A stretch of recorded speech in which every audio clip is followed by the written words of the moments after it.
అభ్యర్థి ఆరణి శ్రీనివాసులు సమక్షంలో టీఆర్ఎస్ పార్టీకి చెందినటువంటి అధ్యక్షులు జిల్లా అధ్యక్షుడు ఆర్కాడు కృష్ణప్రసాద్ చేరారు. ఆర్కాడు కృష్ణప్రసాద్ ఆధ్వర్యంలో జనసేనలో భారీగా చేరికలు జరిగాయి.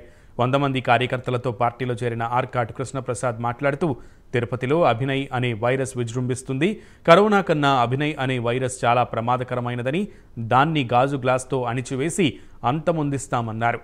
జనసేన పార్టీలో చేరడం తన చిరకాల కోరిక అని ఆర్కాటి కృష్ణప్రసాద్ అన్నారు.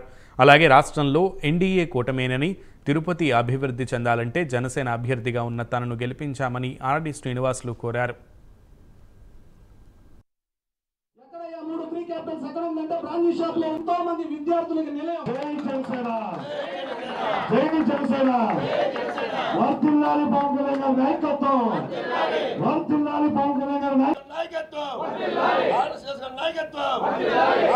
నాయకత్వం